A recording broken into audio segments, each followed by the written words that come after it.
Welcome to Rooted and Rising Healing. I'm your host, Hallie Roderick, and this space is for women rebuilding after betrayal. Here we make sense of what happened, find truth again, and reconnect with who you really are beyond the pain. Whether you're staying, leaving, or still in the middle, your story matters. Together, we'll explore truth, clarity, and the quiet courage it takes to rise from the wreckage of what was into the wholeness of who you're becoming. You're safe to be here. In the messy middle, in the rebuilding, and in the rising. Let's begin.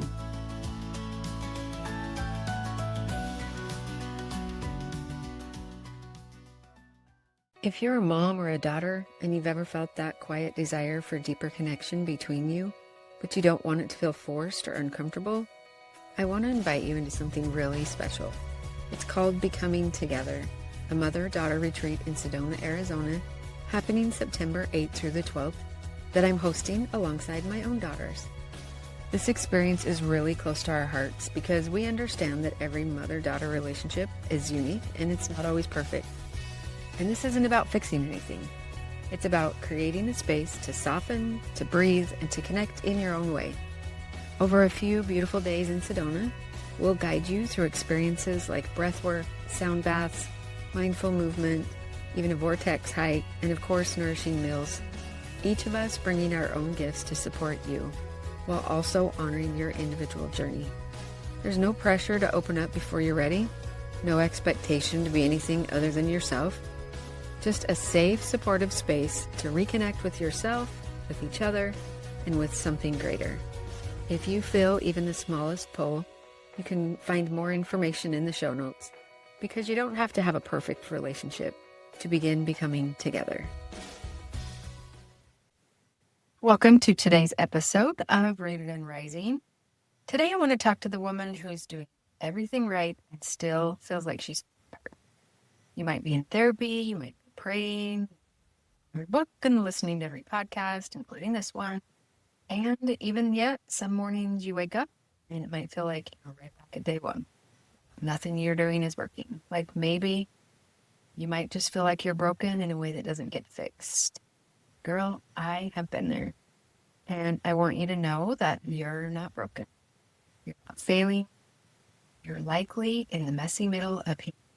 And today we're going to talk about what that actually is, why it's so hard, and what to do when you're inside of it. The messy middle is this space in between the initial crisis phase, when you're really just actually in survival mode, and the space of, okay, I think I'm actually going to be okay. And that space can last a long time, a lot longer than any of us want it to, trust me. So it may not look like you're falling apart 24/7, which maybe you felt like you were in the beginning phases, but it looks like maybe you have a good day, followed by days where maybe you cry and that you feel like everything is fresh again.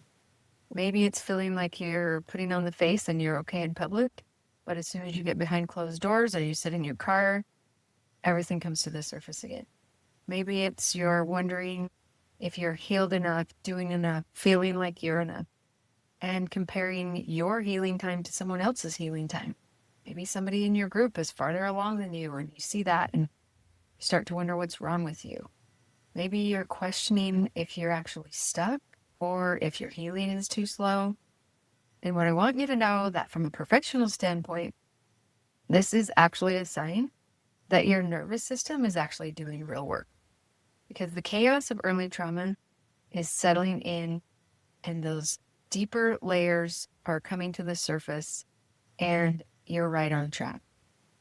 And from a personal lens, I want you to know that I know what that feels like. And I know what the messy middle feels like. And maybe it causes you to doubt yourself. And maybe it causes you to have a lot of discouragement. But I want you to know that the messy middle doesn't mean that you're failing. It does mean that you're actually healing. So what I would encourage you to do is to don't give sort of like a grade to your healing. Healing is not a test that you pass or you fail. And comparing where you are today to where you were 6 months ago isn't always helpful, especially on a hard day. Sometimes it can be helpful to go back and go, okay, Let me remember where I was the first week. And now 8 months later, I can look back and go, okay, I have made progress. But what's important to do is to not let a bad day take away all of the progress that you've made. One hard moment or a hard day or two doesn't erase the ground that you've gained. I heard an analogy once from one of my clients, and I don't know where they heard it, but I heard this analogy that said, if you're hiking on a mountain and you trip and fall on the trail, doesn't mean that you're falling all the way back down to the bottom of the trail. It means that you tripped right where you are and you stand up and you keep going. And sometimes when we have a hard day that's making us feel like we are right back in it again, we're actually not taking 10 steps back. We're actually just being taken back there for a moment. And when we move through it, we stand up right where we are, if not even a little bit farther ahead, because again, we've expanded our capacity for the suffering, for the pain, for the moving through it. And so what I would encourage you to do is don't pressure yourself to be over it. And if you're getting pressure from your family or your church or your therapist or your spouse or your partner or anyone else, resist that feeling to be pressured. Because if you do that, you can move yourself into like a performance place, a performing healing instead of actually doing it. And the actual work of healing is sitting in the pain, is sitting in the discomfort. And it's not moving through it too quickly. It's not pressuring yourself to perform or to do something different. It's just actually allowing yourself to be present where you are. And the other thing, when you're in the messy middle, it's really important not to isolate. Because sometimes in the messy middle is when women tend to go quiet because there might be some shame or embarrassment around the fact that they're still hurting, especially for people that don't fully understand this. Your safe circles, your safe women, your safe professionals will know that you're right exactly where you need to be. And that's why connecting with those people who understand, those safe people, is really important in the messy middle. So please don't isolate. If you are tempted to say, okay, I got to just keep going. So sometimes we can mistake movement for healing. I'm just going to stay busy. I'm just going to jump into the next thing. I'm just going to help everyone else.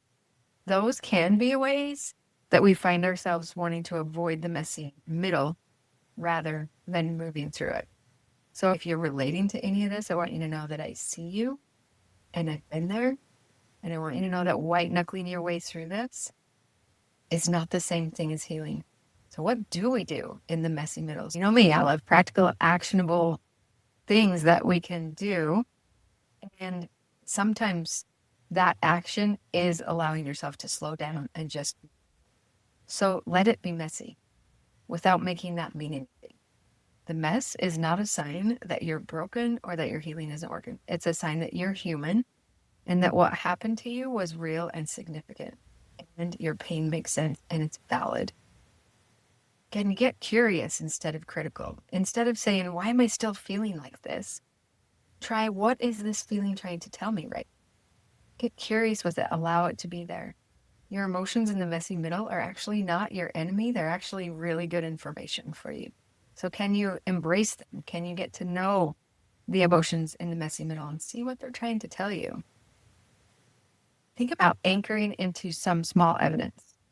On the hard days, look for small proof of progress. Not this big transformational evidence, but did you set a healthy boundary today that you wouldn't have set a year ago? Did you recognize that you were in an activated state quicker than you did 6 months ago? Did you reach out and connect? Did you ask for help? All of those things, they count. Look for those small evidences that you're doing the healing work. And if you're looking for them and you're not finding them, now's your invitation to take a step into one of those. Find some connection. Set that healthy boundary. Pay attention to what your body is telling you. And I invite you to step into that. And then I would invite you to stay in your own lane as far as your timeline goes. Someone else being further along in your healing doesn't mean that you're behind. Remember that betrayal trauma is not a race, even though I totally validate the desire to want to be out of pain as quick as possible. If it were that easy, trust me, I would have figured that out a long time ago. But betrayal trauma is not a race. Healing's not a race. Your nervous system and your history and your circumstances are yours alone. And there's no timeline on healing. There's no right amount of time that it should take you to move through any of this. Keep showing up for the parts of healing that aren't actually fun, that aren't enjoyable even. That means going to therapy, going to group, going to coaching, journaling. You've heard me talk about journaling. Journaling can be your best unpaid therapist. Rest. Sometimes we feel like we're not doing enough if we give ourselves permission to rest. I give you permission to rest. Can you give yourself permission to rest? Can you say no when you need to? Ask for support. The messy middle is held together by doing the boring, consistent, unglamorous work, not the breakthrough moments. This is how we get through the messy middle. So give yourself the compassion that you would give to your daughter or your sister or your best friend. If one of those women that you love so much called you and described exactly where you are right now, what would you say to her? And can you say that to yourself? If you have adult children, I often go, okay, if my daughter called me in this situation, what would I say to her? And I can get clear pretty quickly on what I would say to one of my girls. And if it's true for them, then it's true for me. So with this, I would love for you to just take an honest look about where you are. If you're in the messy middle today, I want to remind you that you're not behind, broken, failing at healing. You're in the hardest part of it. And the fact that you're still here, you're still trying, you're still showing up for yourself, that is not nothing. That is everything. So keep going. Keep showing up. Keep reaching out.